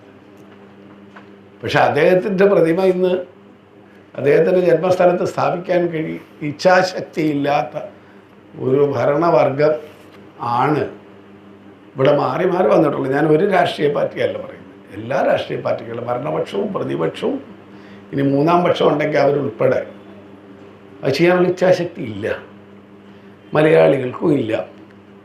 ഇനി ഇവരിൽ ആർക്കും ഇല്ലെങ്കിൽ പിന്നെ ഒന്നുമില്ലെങ്കിൽ ഈ പറയുന്ന രാമായണവും ഭാഗവതവും ഒക്കെ വായിച്ച് ആനന്ദിക്കുന്ന ഭക്തന്മാർക്കെങ്കിലും അതുമില്ല. ഷഡ്കാല ഗോവിന്ദമാര ആരാന്ന് ചോദിച്ചു കഴിഞ്ഞാൽ ഏത് മാരാരാന്ന് ചോദിക്കും. അതിനപ്പുറത്തേക്ക് ആർക്കും അറിയില്ല. കാര്യം നമ്മളിൽ അങ്ങനെ ഒരു സംസ്കാരമില്ല. ആധ്യാത്മിക ധർമ്മം പരിപാലിക്കുന്നവരല്ല യഥാർത്ഥത്തിൽ കേരളത്തിൽ ഉള്ള മലയാളികളായ എല്ലാവരും എന്ന് തന്നെ പറയാം. ഞാൻ ഒരാളെ അല്ല പറയുന്നത്. സെമറ്റിക് മതങ്ങളെ മാറ്റി നിർത്തുക. അതല്ലാതെ നോക്കിയാൽ ഇങ്ങനെ ഒരു ധർമ്മം നമ്മളിലില്ല. വളരെ ചുരുക്കം. ഇപ്പോൾ ഇവിടെ ഇരിക്കുന്ന ഒരു 10-20 പേര് ഇന്നിവിടെ കൂടി. പക്ഷേ ഈ പ്രദേശത്തുള്ള വീടുകളിൽ നിന്ന് ഒരു വീട്ടിൽ നിന്ന് ഒരാൾ വന്നിരുന്നുവെങ്കിൽ ഈ ഹാള് മതിയാവില്ല. ഇവിടെ താഴ്വരമ്പലത്തിൽ പറണേറ്റ് നടക്കുമല്ലേ, പറണേറ്റ് എന്നല്ലേ പറയാൻ, ഒരു 2 ലക്ഷം രൂപ ചിലവ് ചെയ്തിട്ട് ഒരു വലിയ ഇതൊക്കെ വെച്ച് കെട്ടി, അതിനെന്താ പറയുക, കോലം. അതെ. സോ 2-2.5 ലക്ഷം രൂപ ചിലവ് ചെയ്യുക. അപ്പോൾ ഇത് ചെയ്തു കഴിഞ്ഞാൽ അവർക്ക് വലിയ പ്രതീക്ഷകളുണ്ട്. അതിലൊന്നും ഞാൻ എതിരല്ല, അതെല്ലാം ശരിയുമാണ്. പക്ഷേ നമ്മൾ ഈ സമ്പത്ത്, നമ്മൾ ആർജിച്ച സമ്പത്ത് മുഴുവൻ ചെലവ് ചെയ്ത് കഴിയുമ്പോൾ ആ ഫലം കിട്ടുമോ? കിട്ടിയിട്ടുണ്ടോ? എന്തുമാത്രം ധനം അവിടെ ദുർവ്യയം ചെയ്യപ്പെടും. നമ്മുടെ ക്ഷേത്രമുറ്റങ്ങളെ നമ്മൾക്ക് ആധ്യാത്മിക ശക്തി കൊണ്ടാണ് ക്ഷേത്രമുറ്റങ്ങൾ കൂടുതൽ നമ്മളെ ആകർഷിക്കേണ്ടത്. പക്ഷേ നമ്മൾ ക്ഷേത്രമുറ്റങ്ങൾ ആകർഷിക്കുന്നതൊക്കെ തന്നെ ടൈൽസും കല്യാണ മണ്ഡപവും ഒക്കെയാണ്. ക്ഷേത്രമുറ്റത്ത് കളിക്കാനുള്ള അവസരം നമ്മുടെ കുട്ടികൾക്കില്ല. നമ്മൾ കുട്ടികളെ തൊട്ട് അമ്പലത്തിലേക്ക് വിടാറുമില്ല. അതുകൊണ്ട് നമ്മുടെ കുട്ടികൾക്ക് പ്രാർത്ഥിക്കാനും അറിയില്ല. ഇപ്പോൾ മുമ്പോടെ പറഞ്ഞിട്ടുണ്ടെന്ന് തോന്നുന്നു, 4ാം ക്ലാസ് വരെ പഠിച്ച ഒരു കൃഷിക്കാരനായ ഒരാൾ മകനോട് പറഞ്ഞു, നീ പോയി സംസ്കൃതം പഠിക്കുന്നു. മകൻ പറയാം, ജോലിയൊന്നും കിട്ടിയാലുണ്ട്, കാര്യമൊന്നുമില്ല. അപ്പോൾ അച്ഛൻ പറഞ്ഞ്, 4ാം ക്ലാസ് വരെ പഠിച്ചിട്ടുള്ളൂ ആ മനുഷ്യൻ, കൃഷിക്കാരനാണ്. ആ മനുഷ്യൻ പറഞ്ഞ്, പിന്നെ ഈ ജോലിക്ക് വേണ്ടിയിട്ടാണ് പഠിക്കാൻ പോകുന്നുണ്ടെങ്കിൽ ഇനിയിപ്പോൾ അത്രയും കഷ്ടപ്പെടേണ്ട കാര്യമൊന്നുമില്ല. ഈ വസ്തുവിൽ പണിയെടുത്താൽ മതി, അതിൽ കൂടുതൽ സമ്പാദിക്കാം. എന്നിട്ട് അന്ന് പറഞ്ഞൊരു സെൻറ്റൻസ് എന്താണെന്നറിയാമോ? നല്ല സംസ്കാരവും ഈശ്വര വിശ്വാസവും ഉണ്ടാകുന്നതിനാണ് പഠിക്കാൻ പോകുന്നത്. നല്ല സംസ്കാരവും ഈശ്വര വിശ്വാസവും ഉണ്ടാകുന്നതിനാണ് പഠിക്കാൻ പോകുന്നത്. അതിന് സംസ്കൃതം തന്നെയാണ് ഏറ്റവും നല്ലത്.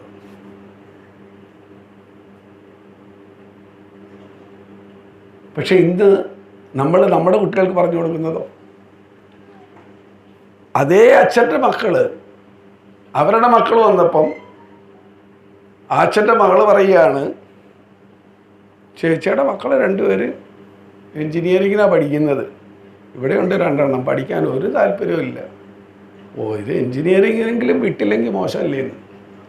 അതേ അച്ഛൻ്റെ മകള് തൻ്റെ കുട്ടികളെ പറ്റി പറയുകയാണ്.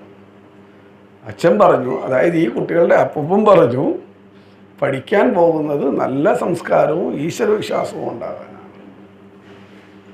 ആ അച്ഛൻ്റെ മകള് പറയുന്നത്, എൻ്റെ കൊച്ചുകൾ അവർ ഇവന്മാർ പഠിക്കുന്ന കണ്ടു കഴിഞ്ഞാൽ എൻജിനീയറിംഗ് പോയിട്ട് 10ാം ക്ലാസ് പാസ് പോകുന്നത് തന്നെ സംശയമാണ്. അപ്പം അങ്ങനെ നമ്മൾ ആ അച്ഛൻ എന്താണോ പറഞ്ഞത്, ജോലി കിട്ടാനാണ് പഠിക്കുന്നതെങ്കിൽ അതിന് നീ അത്രയും ബുദ്ധിമുട്ടുണ്ടാകും, പറമ്പിൽ പണിയെടുത്താൽ അതിൽ കൂടുതലുണ്ടാക്കാം. ആ മകൾ പറയുന്നു, പഠിക്കുന്നത് ജോലിക്കാണ്, പണം ഉണ്ടാക്കാനാണ്. എന്നാൽ ചോദിക്കൊരു ചോദ്യമുണ്ട്, ഇപ്പോൾ ഇവിടെ ഞങ്ങൾ പറഞ്ഞ കാര്യമാണ്, പണമില്ലാതെ എന്തെങ്കിലും കാര്യം നടക്കുമോ? ഒരു കാര്യം നടക്കില്ല. പണമില്ലെങ്കിൽ ഒരു കാര്യം നടക്കില്ല. ആശ്രമത്തിൽ പോലും പണം ഇല്ല. നമ്മളിതൊക്കെ പറയും, ഞങ്ങൾ തമാശയായിട്ട് പറയും, ശ്രീരാമകൃഷ്ണൻ പറഞ്ഞതെല്ലാം ഭക്തകോടികളെ പറ്റിയാണ്. ഞങ്ങൾ പറയുന്നതൊക്കെ കോടി പണമാണ് ഞങ്ങൾക്ക് വേണ്ടതെല്ലാം. അപ്പം നമുക്ക് ഇവിടെയും വേണം 6 കോടി. നമ്മൾ പ്ലാനൊക്കെ ഇട്ടിങ്ങനെ നോക്കിയിരിക്കുകയാണ്, ഇപ്പോൾ പണം വരുന്നു പറഞ്ഞു. ഇപ്പോൾ ഇവിടെ നമ്മൾ പറയുന്നത് പണം പണം പണം പണം. ശ്രീരാമകൃഷ്ണൻ പറഞ്ഞെല്ലാം 10 കോടി, 10 കോടികളെ പറ്റിയാണ് സംസാരിച്ചത്. ഓ, ഇവിടെ വിഷയത്തിലേക്ക് നമുക്ക് തിരിച്ചു വരാം. അപ്പോൾ നമ്മൾ എപ്പോഴും, ഞാൻ ഇവിടെ പറഞ്ഞൊരു കാര്യമാണെന്നെങ്കിൽ അതൊന്ന് ആവർത്തിക്കുന്നു.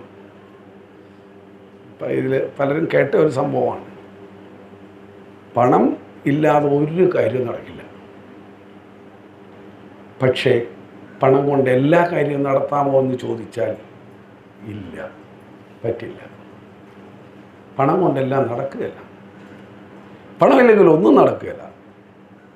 എല്ലാ കാര്യത്തിനും പണം വേണം, പക്ഷെ പണം കൊണ്ട് എല്ലാം നടത്താമോ? സാധിക്കില്ല. കാരണം ഒരു 4-5 വർഷം മുൻ, 4-5 അല്ല, 4-5-6 വർഷമായിട്ടുണ്ട്. ഒരിക്കൽ ഒരു ഹോസ്പിറ്റലിൽ ചെല്ലുമ്പോൾ ഞാൻ കാണാൻ പോയ വേറൊരാളാണ്, എനിക്ക് പരിചയമൊന്നും ഇല്ലാത്ത ഒരാൾ അടുത്ത മുറിയിൽ കിടപ്പുണ്ടാത്ത. ഇന്നും എനിക്കറിയില്ല അദ്ദേഹത്തിൻ്റെ വീട് എവിടെയാണെന്നോ പേരെന്താണെന്നോ ഒന്നും അറിയില്ല. പക്ഷെ അദ്ദേഹത്തിന് ലിവർ മാറ്റി വയ്ക്കണം, ഈ കരൾ മാറ്റി വയ്ക്കാനുള്ള ശസ്ത്രക്രിയയ്ക്ക് വേണ്ടിയിട്ട് അഡ്മിറ്റ് ചെയ്തിരിക്കുകയാണ്. കേരളത്തിലാണ്. അപ്പോൾ അദ്ദേഹത്തിൻ്റെ ബന്ധുക്കൾ വന്നിട്ട് പറഞ്ഞു, അപ്പോൾ ഒരു സ്വാമി എന്നുള്ള നിലയ്ക്ക് എന്നെ വന്നിട്ട് പറഞ്ഞു, സ്വാമി ആ രോഗിയെ ഒന്ന് കാണണം, അദ്ദേഹത്തിൻ്റെ ഒരു ആശ്വാസമാവും, അദ്ദേഹത്തിൻ്റെ ശരീരത്തിൽ നിന്ന് കൈവച്ചൊന്ന് ആശ്വസിപ്പിക്കണമെന്ന് പറഞ്ഞു.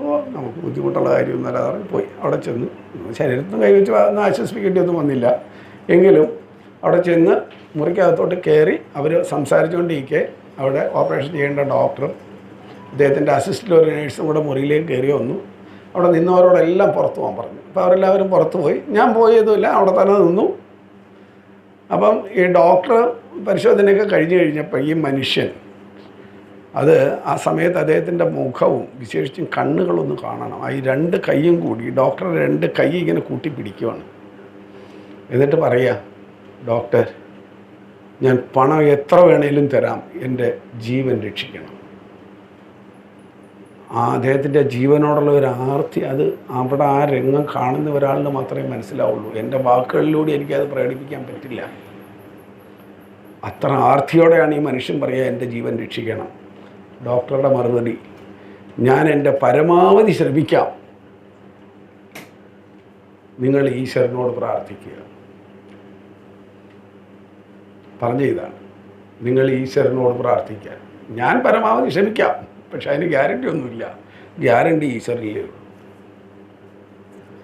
എന്ന് പറഞ്ഞാൽ ഈശ്വരൻ രക്ഷിക്കുമെന്ന് ചോദിച്ചു കഴിഞ്ഞാൽ നമുക്കറിയില്ല. നമ്മൾ ആരും അതൊന്നും ശ്രീരാമകൃഷ്ണനാണെങ്കിൽ പറഞ്ഞാണ്, വിവേകാനന്ദ സ്വാമി പറഞ്ഞാണ്, ശ്രീരാമകൃഷ്ണ ശിഷ്യന്മാർ പറഞ്ഞാണ്, അവരുടെ ശിഷ്യന്മാരായ ചില ആളുകൾ പറഞ്ഞാണ്. പക്ഷെ നമുക്കത് പറയാൻ സാധിക്കില്ല. ഞാനും നിങ്ങളിൽ നിന്നൊട്ടും എന്താ പറയുക ആധ്യാത്മികമായിട്ട് മുന്നോട്ട് പോയി എന്ന് അവകാശപ്പെടുന്ന ആളല്ല. അപ്പോൾ ഒരു പക്ഷേ എന്നേക്കാൾ കൂടുതൽ ആധ്യാത്മികമായി മുന്നോട്ട് പോയിട്ടുള്ള പലരും ഇവിടെ ഇരിപ്പുണ്ടാവും.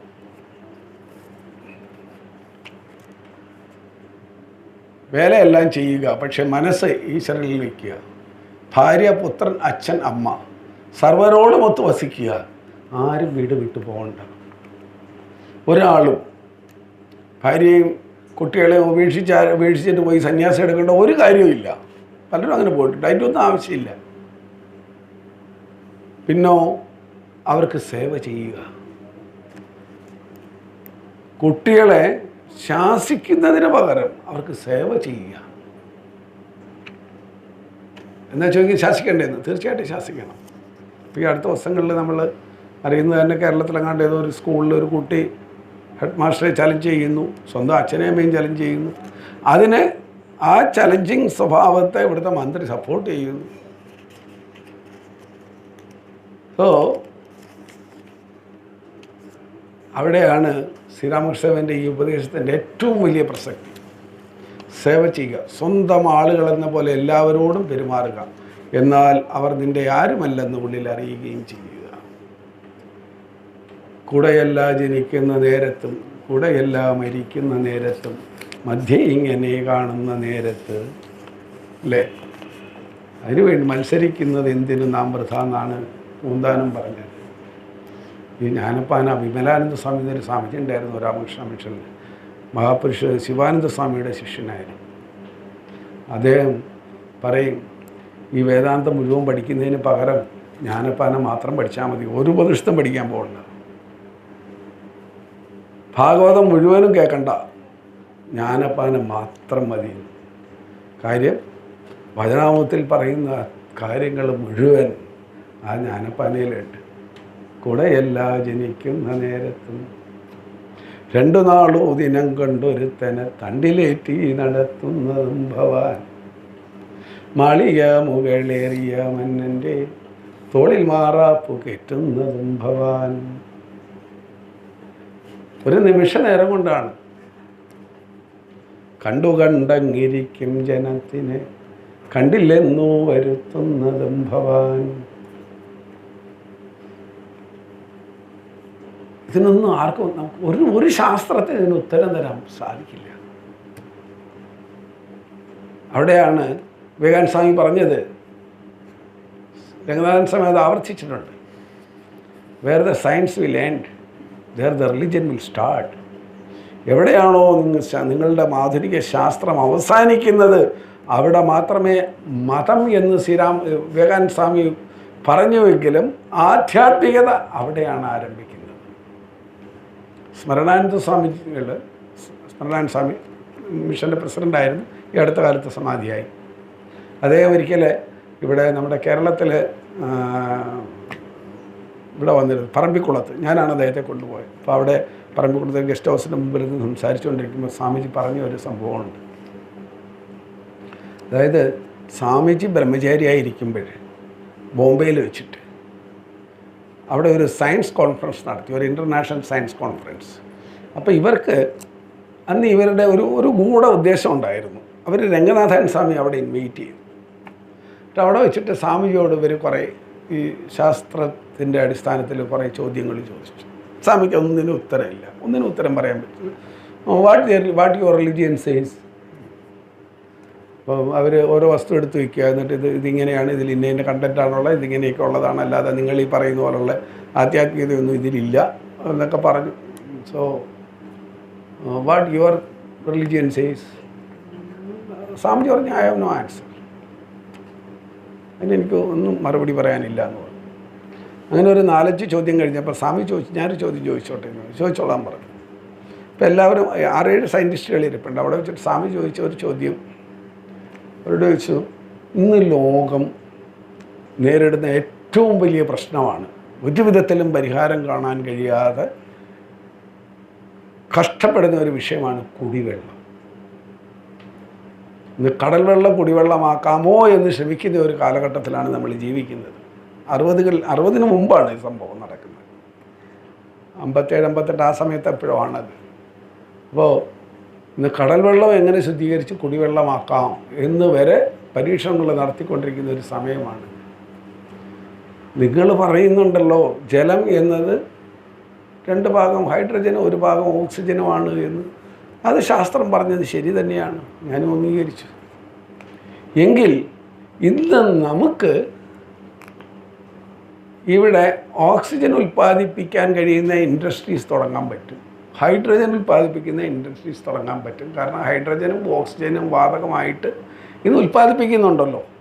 എങ്കിൽ പിന്നെ ഈ കുടിവെള്ളക്ഷാമവും ഈ സയൻസിനങ്ങ് പരിഹരിക്കരുതോ എന്ന് ചോദിച്ചു. സ്വാമിജി ഇങ്ങനെ തന്നെയാണ് ചോദിച്ചതെന്നാണ് പറഞ്ഞത്. Your science can't solve the problem എന്നൊരു ചോദ്യം ചോദിച്ചു. അപ്പോൾ അവർ ചിരിച്ചിട്ട് പറഞ്ഞു, സ്വാമിജി അത് സ്മൃതാൻ സ്വാമി പറയുമ്പോഴാണ് അതിൻ്റെ രസം. സ്വാമിജി എത്ര ടൺ ഓക്സിജനും എത്ര ടൺ ഹൈഡ്രജനും ഉണ്ടായാലാണ് 1 ലിറ്റർ വെള്ളം ഉൽപ്പാദിപ്പിക്കാൻ കഴിയുന്നതെന്നറിയോ? ആ വെള്ളം 1 ലിറ്റർ നമ്മൾ വാങ്ങണമെങ്കിൽ ലക്ഷക്കണക്കിന് രൂപ അതിന് കൊടുക്കേണ്ടി വരുന്നു. അപ്പോൾ നാരായണ സ്വാമി പറഞ്ഞു, there start my religion. There start my religion. അവിടെയാണ് എൻ്റെ മതം, എൻ്റെ ആധ്യാത്മികത, എൻ്റെ ഈ ഈശ്വരദർശനം ആരംഭിക്കുന്നത്. കാര്യം ഇവിടെ വെള്ളം എന്നത് ഹൈഡ്രജനും ഓക്സിജനും ആണെന്ന് സയൻസ് കണ്ടുപിടിച്ചെങ്കിലും നാച്ചുറലി ആ ഹൈഡ്രജനും ഓക്സിജനും ഒരു പ്രത്യേക അന്തരീക്ഷത്തിൽ ഒരു പ്രത്യേക ടെമ്പറേച്ചറിൽ അത് തമ്മിൽ ചേർന്ന് മണ്ണിനകത്ത് വെള്ളമായി തീരുന്ന പ്രക്രിയയുണ്ടല്ലോ, അത് ഏത് ലബോറട്ടറിയിലാണ് ചെയ്യാൻ പറ്റുക? നടക്കില്ല. ഒരു മനുഷ്യൻ ആവറേജ് 2 ലിറ്ററെങ്കിലും വെള്ളം കുടിക്കണം എന്നാണ് പറയുന്നത്. എങ്കിൽ ഈ മണ്ണിൽ എത്ര ലിറ്റർ വെള്ളം, എത്ര ടൺ വെള്ളം ഇവിടെ ഉൽപ്പാദിപ്പിക്കേണ്ടി വരുന്നു? 24 മണിക്കൂറിനകം ഞാനെന്ന വ്യക്തിക്ക് വേണ്ടിയിട്ട് ഈ പ്രകൃതി അല്ലെങ്കിൽ ഈ ലോകത്തിൻ്റെ നിയന്താവായിരിക്കുന്നതായ നാരായണൻ, ഈ ഗ്ലോബ്, ഈ ഭൂഗോളം ചലിക്കുമ്പോൾ അതിൻ്റെ അച്ചുതണ്ടായി നാരത്തിൻ്റെ അയനത്തെ നിയന്ത്രിക്കുന്ന നാരായണൻ തൻ്റെ നിയന്ത്രണത്തിൽ എനിക്ക് വേണ്ടിയിട്ട് 24 മണിക്കൂറിനകം 2 ലിറ്റർ വെള്ളം ഉണ്ടാക്കാൻ, ഞാൻ 2 ലിറ്റർ ഒന്നുമല്ല, ഒരു ദിവസം 4-4.5 ലിറ്റർ വെള്ളം കുടിക്കുന്നയാളാണ്. എങ്കിൽ അത്രയും വെള്ളം എനിക്ക് വേണ്ടിയിട്ടുണ്ടാക്കാൻ ആ ഭഗവാൻ എത്ര ഓക്സിജനും എത്ര ഹൈഡ്രജനും ഉൽപ്പാദിപ്പിച്ചു? ഏത് ലബോറട്ടറിയിലാണത് മിക്സ് ചെയ്തത്? അവിടെ അതിനു വേണ്ടിയിട്ട് എല്ലാ ദിവസവും പ്രത്യേക ടെമ്പറേച്ചർ ഉണ്ടാക്കി എടുത്തുവോ? I'm coming. ആ ടെമ്പറേച്ചറില്ലേ അത് ഉണ്ടാക്കി എടുത്തുവോ? There the science has to answer. അവിടെ ശാസ്ത്രം മറുപടി തന്നാൽ നമുക്ക് ശാസ്ത്രത്തെ അംഗീകരിക്കാൻ പറ്റും. നമ്മളിപ്പോഴും ശാസ്ത്രത്തെ അംഗീകരിക്കുന്നവരാണ്. പക്ഷേ ശാസ്ത്രം ഈ ലോകം എന്താണെന്ന് എക്സ്പ്ലെയിൻ ചെയ്തത് ഡിസ്ട്രക്ഷനിലൂടെയാണ്. ഒരു വസ്തുവിനെ ഇല്ലാതാക്കിയിട്ടാണ് അവർ പറഞ്ഞത് ഈ വസ്തുവിൽ ഇന്ന സാധനങ്ങളുണ്ട് എന്ന്. പക്ഷേ ഈ പ്രകൃതി അല്ലെങ്കിൽ ഈ ശാസ്ത്രം, ഈ സംസ്കൃതി നമ്മളെ പഠിപ്പിച്ചത് കൺസ്ട്രക്ഷനിലൂടെയാണ്. അതിനെ ഇല്ലാതാക്കാതെ തന്നെ ഈ ജലം എന്താണെന്ന് പറഞ്ഞില്ല, പക്ഷേ ഈ ജലം കൊണ്ട് നിനക്ക് എന്തൊക്കെ ആകാം, എന്തൊക്കെ ആവാം എന്ന് നമ്മളെ പഠിപ്പിച്ചു. That is the religion, that is spirituality. അതിനാണ് ഉത്തരം നൽകേണ്ടത്. അതിന് ഉത്തരവില്ലാത്തിടത്തോളം കാലം ഒരു ശാസ്ത്രത്തിനും അതിനെ പൂർണ്ണമായി അച്ചീവ് ചെയ്യാൻ, അംഗീകരിക്കാനെന്നല്ല ഞാൻ പറയുന്നത്, അച്ചീവ് ചെയ്യാൻ വെച്ച് കഴിഞ്ഞാൽ അതിനെ പൂർണ്ണമായി സ്വാംശീകരിക്കാൻ സാധിക്കില്ല.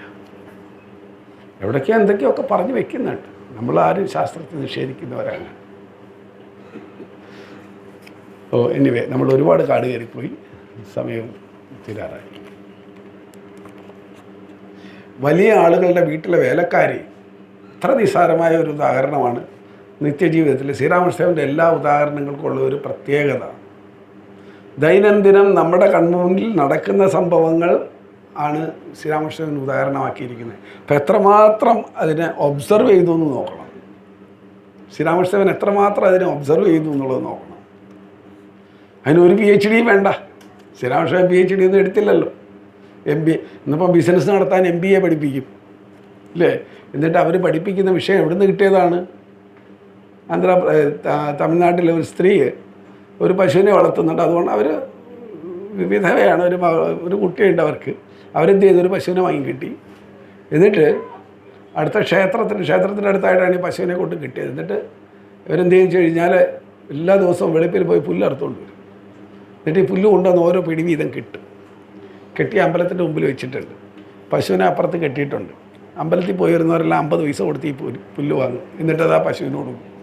അപ്പോൾ പശുവിൻ്റെ തീറ്റയും കഴിച്ചു, ആ തീറ്റയ്ക്ക് കാശും വാങ്ങി, ആ പശുവിൻ്റെ പാല് വിറ്റ് അതും കാശ് വാങ്ങി. എന്നിട്ട് ഇത് കണ്ടുപിടിച്ചിട്ട് ഇവരിങ്ങനെ ചെയ്യുന്നു എന്ന് പറഞ്ഞിട്ട് അതിനെ കൊണ്ടുപോയി MBAക്ക് പാഠ്യ വിഷയമാക്കി. മനസ്സിലാക്കണം. ബിസിനസ് നടത്താൻ ഇങ്ങനെയാണ് എന്ന് പഠിപ്പിക്കാനായിട്ട് ഒരു വിദ്യാഭ്യാസം ഇല്ലാത്ത ഒരു സ്ത്രീ എങ്ങനെ കാശുണ്ടാക്കി. അതുപോലെ എനിക്ക് അറിയാവുന്നവരുണ്ടെന്ന് പേരുണ്ട്. ഞാൻ എന്തായാലും അതിലേക്കൊന്നും പോകുന്നില്ല. അത് വലിയ രസകരമായ, നമ്മളതൊക്കെ പഠിക്കേണ്ടതാണ്, നമ്മൾ അറിയേണ്ടതാണ്. ഇങ്ങനെ നമ്മൾക്ക് ആ രീതിയിൽ ചിന്തിക്കാൻ കഴിയും അവരങ്ങനെ ചെയ്താൽ. ഒരു ക്രിസ്ത്യൻ പയ്യൻ്റെ കഥയുണ്ട്, വേറെ ഏതെങ്കിലും ഒരു ക്ലാസ്സിൽ ഞാനത് പറയാം. ആ BSc 3rd ഇയർ ഡിസംബർ മാസത്തിൽ പഠിത്തം നിർത്തി. മാർച്ചിൽ അവന് പരീക്ഷയാണ്, ഡിസംബറിൽ പഠിത്തം നിർത്തി. ഇത് വേണ്ടെന്ന് പറഞ്ഞു. എന്നിട്ട് ഏത്തവാഴ കൃഷി നടത്തി. അവൻ ലക്ഷപ്രഭൊന്നും ആയില്ല. പക്ഷെ അവൻ്റെ ആ സംസാരവും അവൻ്റെ ആ വിശ്വാസം, അവൻ്റെ കോൺഫിഡൻസ് ഉണ്ടല്ലോ, I am the creator of my own destiny എന്ന് വിവേകാനന്ദ സ്വാമി പറഞ്ഞ ആ ഒരു വാക്ക് ജീവിതത്തിൽ പ്രാവർത്തികമാക്കിയ ഒരു യുവാവിനെയാണ് ഞാൻ അവനിൽ കണ്ടത്. അവൻ ഏത്തക്കൊല തൂക്കിയെടുക്കുന്ന ആളിനോട് ഏത്തക്കൊല തൂക്കിയെടുക്കുമ്പോൾ അതിൽ ആദ്യത്തെ പടല അവരെടുക്കുകയില്ല, അത് വെയിൽ കൊണ്ട് മഞ്ഞിച്ചിരിക്കും. അവസാനത്തെ പടല എടുക്കില്ല, കാരണം ചെറുതാന്ന് പറയും. എന്നിട്ട് അത് വെട്ടി മാറ്റി വയ്ക്കും. പോകാൻ നേരം അതും കൂടെ എടുത്ത് ചാക്കിനകത്താക്കി അവർ കൊണ്ടുപോകും. പുള്ളി പറഞ്ഞാൽ അത് കൊണ്ടുപോകാൻ പറ്റില്ല. അല്ല, അത് ഞാനെന്ത് ചെയ്യുന്നത് താൻ അറിയുന്നത് എന്തിനാ? വേണ്ട, എൻ്റെ മുമ്പിൽ നടന്ന സംസാരമാണ് ഞാൻ പറയുന്നത്. ഞാൻ എൻ്റെ മുമ്പിൽ നടന്ന സംസാരമാണ്. അപ്പോൾ അയാൾ പറഞ്ഞു, ഇത് ഞങ്ങൾ തന്നെ കൊണ്ടുപോകാറുള്ളതെന്ന് പറഞ്ഞു. നമ്മൾ തമ്മിൽ എഗ്രിമെൻറ്റ് വെച്ചിരിക്കുന്നത് ഈ വേസ്റ്റ് കൊല നിങ്ങൾക്ക് തരാമെന്നുള്ള കണ്ടീഷനിലൊന്നും അല്ലല്ലോ.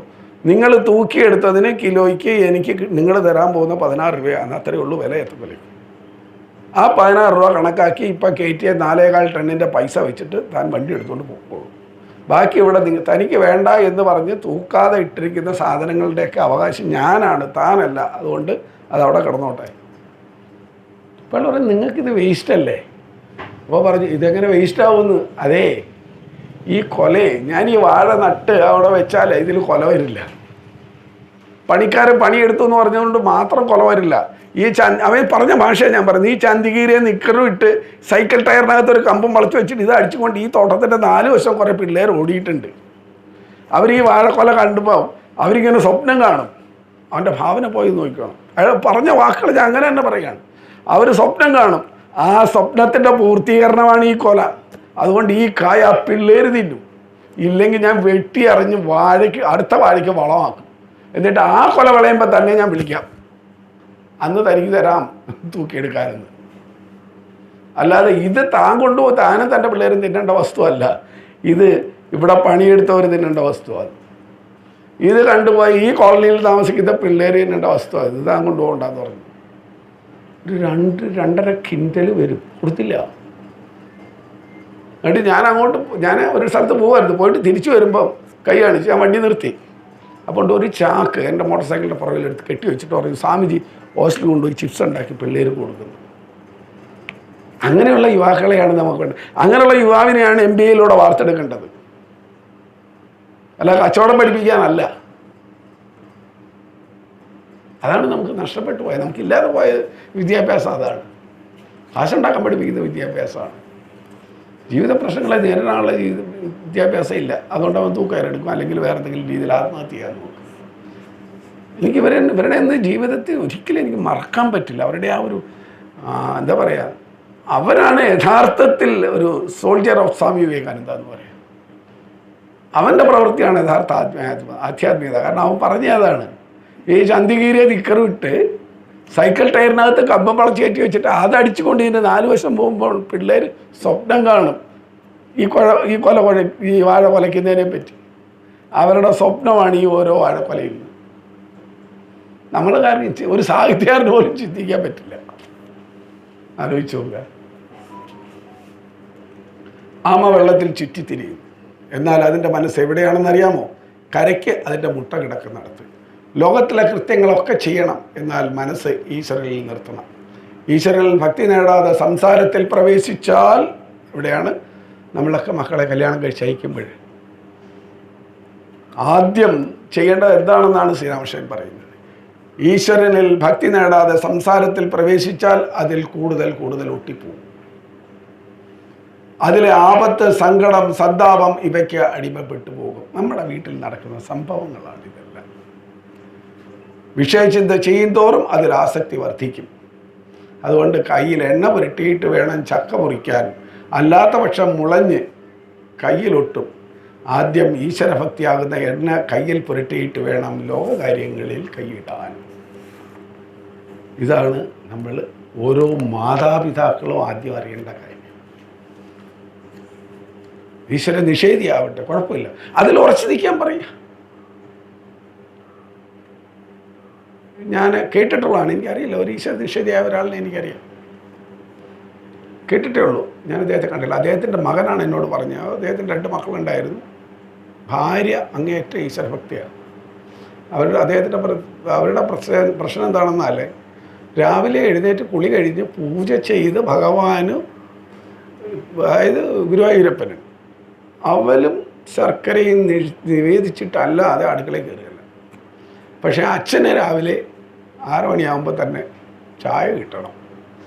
അപ്പോൾ എന്ത് ചെയ്യും? ഇവർ കുളിക്കാൻ പോകുമ്പോഴേക്കും അച്ഛൻ കുളിയൊക്കെ കഴിഞ്ഞ് മക്കളെ 2 പേരെയും വിളിച്ചുണർത്തും. അപ്പോൾ അമ്മ കുളിക്കാൻ കയറും. അപ്പോൾ അമ്മ പറയും, പിന്നെ ഹരിനാമകീർത്തനം ചൊല്ലട മക്കളെ. അച്ഛൻ പറയും, എണ്ണന്മാറ്റും ഗ്രാമറും എടുത്തിട്ട് പറയും, ഇത് കാണാപ്പാടം പഠിക്കാൻ പറയും. കാര്യം അച്ഛൻ നിരീശ്വരവാദിയാണ്. അങ്ങനെ ഒരു മകൻ എണ്ണന്മാറ്റും ഗ്രാമർ പഠിച്ചു, അദ്ദേഹം രാമകൃഷ്ണ മിഷനിൽ സന്യാസിയായി. ഒരു മകൻ ഹരിനാമകീർത്തനം ചൊല്ലി അദ്ദേഹം വലിയ എഞ്ചിനീയറൊക്കെ ആയി. കേരളത്തിൽ തന്നെ PWD ചീഫ് എഞ്ചിനീയറായിട്ട് റിട്ടയർഡായി. ഹരിനാമകീർത്തനം പഠിച്ച ആൾ ചീഫ് എഞ്ചിനീയറുമായി, റണ്ണന്മാറ്റിൽ ഗ്രാമർ പഠിച്ച ആൾ സന്യാസിയുമായി.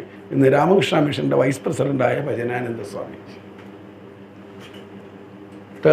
അദ്ദേഹത്തിൻ്റെ ജ്യേഷ്ഠൻ ഈ ചീഫ് എഞ്ചിനീയർ തന്നെയാണ് എന്നോട് പറഞ്ഞത്, അച്ഛൻ നിരീശ്വരവാദിയാണ്, പക്ഷെ രാവിലെ ഈ 6 മണിക്ക് ചായ കിട്ടണമെങ്കിൽ 6 മണിക്ക് മുമ്പ് അമ്മയുടെ പൂജ കഴിയണം.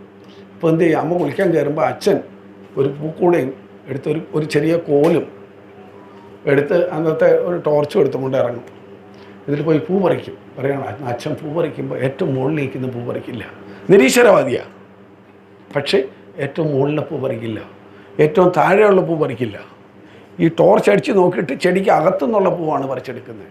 അത് പറിക്കുന്നത് ഈ 2-3 വിരൽ കൊണ്ട് മാത്രം പറിച്ചെടുക്കും, ശരീരത്തെങ്ങും തൊടാതെ. എന്നിട്ട് ആ കൂടയിൽ ഇട്ട് കൊണ്ടുവന്ന് അത് ആ പൂവ് കൊണ്ട് നടത്തി കൃത്യമായിട്ട് അവിടെ വെച്ചേക്കും. അത് ഓരോ ചെടിയിൽ നിന്ന് ഓരോ നിറമുള്ള പൂവും പ്രത്യേകം ഓരോരോ ഭാഗത്തായിട്ട് വളരെ കൃത്യതയോടെ അത് അടുക്കി വെച്ച് കൃത്യമായിട്ട് അതവിടെ കൊണ്ടുവെക്കും. പക്ഷെ നിരീശ്വരവാദിയാണ്. മറ്റൊരാളിൻ്റെ വിശ്വാസത്തെ ഹനിക്കാൻ പാടില്ല എന്ന് മാത്രമല്ല, ആ ചെയ്യുന്ന ജോലിയോടുള്ള ആത്മാർത്ഥതയാണ് യഥാർത്ഥ നിഷ്കാമകർമ്മം. നിരീശ്വരവാദിയാണെങ്കിലും പ്രവൃത്തി കൃത്യമായും കർമ്മയോഗമായിരുന്നു. അതുകൊണ്ട് കർമ്മയോഗം ആയതുകൊണ്ടാണ് നിരീശ്വരവാദിയായ അച്ഛൻ മകനോട് പറഞ്ഞു റണ്ണന്മാറ്റും ഗ്രാമർ പഠിക്കാൻ. ചേട്ടൻ അമ്മ പറയും, നീ ഹരിനാമകീർത്തനം ചൊല്ലിടാൻ. ഹരിനാമകീർത്തനം ചൊല്ലി. പക്ഷെ അദ്ദേഹം സന്യാസി ആയില്ല. സോ ഇവിടെയാണ് നമ്മൾ അറിയേണ്ടത്, ഗൃഹസ്ഥധർമ്മത്തിൽ പ്രവേശിക്കുന്നതിന് മുൻപേ തന്നെ നമ്മുടെ കുട്ടികളിൽ ഈശ്വരവിശ്വാസം, അതായത് ജീവിത ലക്ഷ്യം എന്താണ്, നീ ഗൃഹസ്ഥധർമ്മത്തിലേക്ക് കടന്നു കഴിയുമ്പോൾ നിൻ്റെ കർത്തവ്യം എന്താണ്, അതിൽ വരുന്ന ജീവിത പ്രശ്നങ്ങൾ എന്താണ് എന്ന് മനസ്സിലാക്കി കൊടുക്കാൻ ആദ്യം മാതാപിതാക്കൾ വെച്ച് കഴിഞ്ഞാൽ, ഇപ്പോൾ മാതാപിതാക്കൾ ക്ലാസ് എടുത്ത് കൊടുക്കാൻ പറ്റില്ല. പക്ഷേ അതിനുള്ള അവസരങ്ങൾ കുട്ടികൾക്ക് ഉണ്ടാക്കി കൊടുക്കും. അവർക്കത് മനസ്സിലാക്കാൻ കഴിയണം. അമ്പലത്തിലുള്ള പ്രാർത്ഥന കൊണ്ട് മാത്രം ആധ്യാത്മികതയാകുന്നില്ല, മറിച്ച് സത്സംഗം, നിരന്തരമായ സത്സംഗം, കുട്ടികളിൽ ഉണ്ടാകണമെന്ന് ശ്രീരാമകൃഷ്ണൻ ആദ്യമേ പറയുന്നത് അതാണ്. നിരന്തരമായ സത്സംഗം ഉണ്ടാകണം. അങ്ങനെ ഇന്നത്തെ ക്ലാസ് ഇവിടെ അവസാനിപ്പിക്കുകയാണ്. ഞാൻ ഇത്രയും സമയം എടുത്തതിൻ്റെ കാരണം ഇനിയിപ്പോൾ അടുത്ത ക്ലാസ് നമ്മുടെ വിശ്വൻ ചേട്ടൻ്റെയാണ്. അപ്പോൾ അത് സമയം കുറച്ചധികം എടുക്കും എന്നുള്ളത് കൊണ്ടാണ് ഞാൻ കുറച്ച് ഇങ്ങോട്ട് എടുത്തത്. പക്ഷേ വിശ്വൻ ചേട്ടൻ ഇനിയും സമയമുണ്ട്. മാത്രമല്ല വിശ്വൻ ചേട്ടൻ്റെ ക്ലാസ് വളരെ അട്രാക്റ്റീവാണത്. ഇന്നിപ്പോൾ എനിക്ക് ഇരിക്കാൻ പറ്റില്ല, കാരണം ഷാജി മാഷ് വന്നിട്ടില്ല. ഓം ശാന്തി ശാന്തി ശാന്തി.